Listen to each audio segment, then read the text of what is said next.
이 재판에 목숨 걸고 있는 보수는 정말 부끄럽다.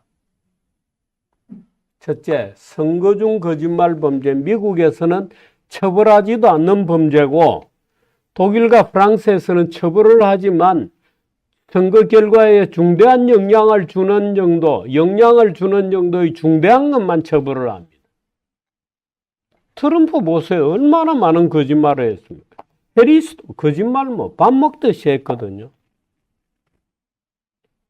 다음 두 번째, 승자의 거짓말에는 침묵하고 패자의 거짓말만 지금 처벌을 하고 있는 거죠.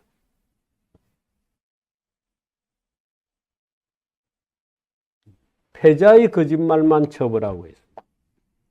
윤석열 대통령도 많은 거짓말을 했습니다. 가장 대표적인 게 김건희는 주가 조작으로 벌은 돈이 없다. 주가 조작으로 오히려 주식 투자에서 마이너스를 봤다. 도이치모터스 손실을 봤다. 그러므로 죄가 없다 하고 주장했던 겁니다. 이게 굉장히 중대한 문제죠. 왜? 지금도 김건희 문제를 둘러싸고 계속해서 여야 간에 특검법을 둘러싼 공방이 있을 정도로 이 문제는 굉장히 중대한 문제다. 그런데 그거는 싹 덮어놓고 지금 이재명만 조지고 있잖아요. 그 승자는 침묵하고 패자를 처벌하는, 졌는데 그 거짓말이 말하자면 있다 치더라도 안 먹혀서 선거에서 졌는데 패자만 죽이는 겁니다. 야, 이게 정말 공정한 선거 뒤처리라고 볼 수 있나? 졌는데 선거전에서 이겼으면 야, 당신이 비록 이겼지만 거짓말을 했기 때문에 이긴 거 무효다 라는 게 성립이 되는데, 그 다음 세 번째, 문제는 윤석열 대통령이 정치검찰의 두목이었다는 것. 왕이었습니다. 검찰총장이었고 특수부 검사입니다. 특수부가 바로 공수처거든요. 그러니까 문재인이라는 대통령도 참으로 어리석은 것이 특수부가 바로 공수처입니다. 고위공직자의 비리나 부패를 처리하는 게 공수처예요. 특수부가 그 기능을 해온 거거든요. 그런데 특수부 놔두고 공수처를 또 만드는 정말 참 웃기는 입법들을 우리나라는 하고 있는 겁니다, 지금. 그러니까 지금 공수처가 겉돌고 있잖아요. 완전히 겉돌고 있죠. 물론 사람도 없고 예산도 없고 하니까 그렇습니다만은. 그 한동훈은 또 누구였느냐? 한동훈은 윤석열의 직계부하였습니다. 그 밑에서 쭉 같이 움직였던. 그러니까 정적을 쫙 보고 있다가 사소한 거짓말, 옳지 너 거짓말했지 하고 엮어서 제거하는 검찰공화국의 일종의 일루전입니다. 국민들은 정당의 노예들이 지금 되어 있죠. 양정당에. 그러니까 죽으라고 그 진영 싸움을 지금 하고 있는 거예요. 집어넣어라 무슨 소리냐 무죄다 하고 난리가 나 있는 거죠. 이 검찰공화국적 환상입니다. 그러니까 이건 모든 거짓말 범죄, 그 중대성 여부를 따지지 않고 거짓말은 예를 들어서 죄를 성립시키는 거로 공직선거법을 만들어 놓고 지금 이 짓을 하고 있는 거예요. 그 보수가 지금 매달릴 거는 그거밖에 없어요. 한심하잖아요. 이재명 대표가 지금 이거밖에 없는 거예요. 그러니까 야, 정말 참 보수가 지금 이 바쁜 시절에 할 거라고는 이거밖에 없나? 이재명 잡아넣는 거밖에 없나?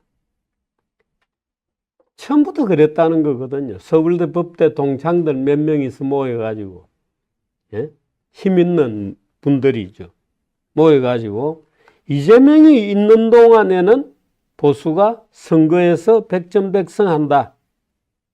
그러므로 이재명을 계속해서 살려두고 감옥에 넣지 말고 다음 선거까지 끌고 가라. 그 조언했다는 얘기도 있죠. 물론 이건 뭐 믿거나 말거나입니다. 저는 유력한 분들에게 그 얘기를 들었어요. 이재명만 살려놓으면 보수는 이긴다. 다음 선거도.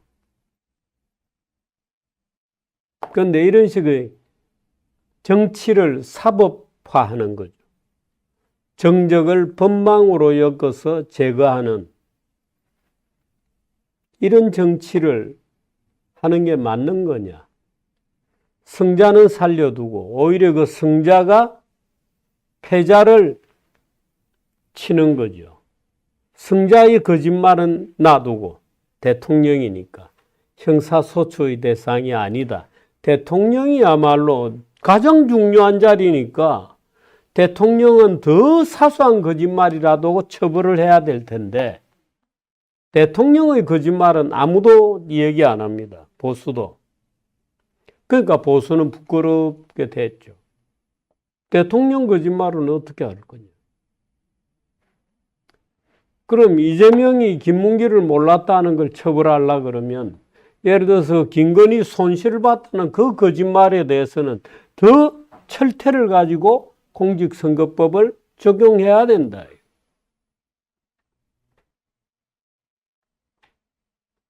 부끄럽지 않아요? 저는 사실이 굉장히 부끄럽게 생각합니다. 야, 정말 이런 식의 엉터리 정치에 온 국민들이 동원되어 가지고 이런 식의 뭐 집어넣으라는 식의 무슨 로마 시대 때 뭐 예수를 처벌해라, 예수를 죽여라 하는 무슨 어리석은 군중도 아니고 유대인들도 아니고 부끄럽지 않아요. 법이라는 게 지금 예를 들어서 이 논란이 많은 이 사건에 공직선거법 누가 읽어봤을까?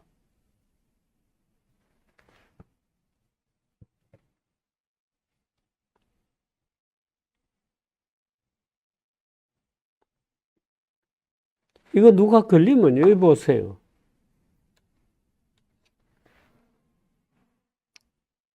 후보자뿐만 아니라 후보자의 배우자, 직계 좀비 속이나 형제자매의 출생지. 아니, 출생지 이런 거 허위로 얘기했다고 해서 출생지, 가족관계, 신분, 직업, 경력, 재산, 행위, 소속단체, 특정인 또는 특정단체로부터의 지지 여부 등에 관하여 허위의 사실, 학력, 또 밑에 똑같이 연설, 방송, 신문, 통신, 잡지, 벽보선, 전문서, 기타의 방법으로 참 이런 법을 만들어 놓은 국회는 뭐 하자는 법인지 모르겠어요. 싸구려 변호사들이 만드는 법이죠. 싸구려 법조인들이 이런 법을 만들어내는 겁니다.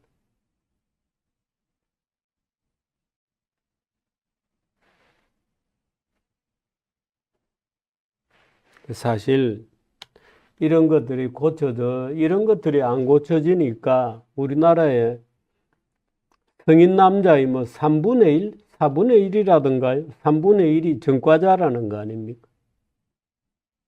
실제로 제가 과거에 어느 기업가들이 많이 모여 있는 강의를 했어요. 첫 줄에 기업가들이 쭉 앉아 있어요. 국회의원도 2명이나 앉아 있어요. 첫 줄에. 첫 줄에 열 몇 분이 이렇게 앉아 있었는데, 제가, 자, 첫 줄에 묻는다고. 여러분 중에 전과자 아닌 사람 손 들어보세요. 전과자 아닌 사람. 아무도 안 들어요. 여러분 중에 전과자 손 들어보세요. 다 드는 겁니다. 기업가들은 압도적으로 노동법 위반이 많고요. 그렇습니다. 그러니까 대한민국 성인 남자의 뭐 3분의 1이 전과자다. 그럴싸한 거죠. 그럴 정도죠. 인정한다. 대한민국 3분의 1이 전과자다. 형벌이 날이 갈수록 늘어나고 그 한 4,000개 이렇게 될 거다. 범죄의 목록이 4,000개 이렇게 된다. 국회 한 번 회기가 지나갈 때마다 또 형사범죄의 목록이 이번에는 민식이법을 비롯해서 쫙 나오고, 이번에는 음주운전을 더 엄숙하게 죽여라 하는 법들이 또 쫙 나오고, 그런 거죠. 법의 지옥입니다, 우리나라. 근데 그걸 가지고 야당 대표를 치라고 저렇게까지 여당 대표가 나와가지고 무슨 생중계를 하자느니 말자느니 모욕을 주자는 거 아닙니까? 온 국민들이 쳐다보게 유죄 판결 날 거니까. 그것도 판사들에 대한 압력이거든요. 예? 그 판사들에 대한 압력이잖아요. 저런 저질의 정치를 언제까지 해야 되냐, 이겁니다.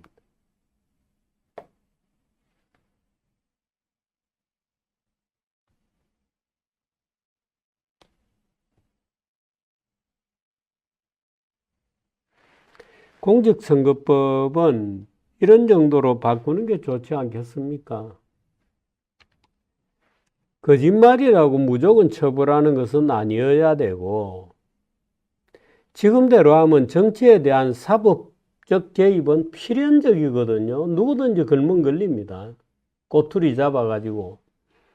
중대 거짓말로 결과적으로 유권자들의 판단을 오도할 경우에만 처벌하도록 바뀌는 것이 맞습니다. 물론 중대한 명예훼손이나 모욕은 상대방 의사에 달린 문제니까 이건 다른 법률 체계입니다. 뻔합니다. 제가 이렇게 또 얘기하면, 야, 정규재 니는 뭘 또 이재명하고 언제부터 그렇게 친해졌냐, 댓글, 아까 그런 댓글이 많았나요? 그렇습니다. 언제부터 니는 이재명 편이야? 저 편 없습니다. 저는 전혀 편이라고는 없는 사람. 그래서 공직선거법은 이렇게 바꾸는 것이 맞다. 유권자들의 판단을 오도할 정도에 이르러야 된다. 중대한 거짓말.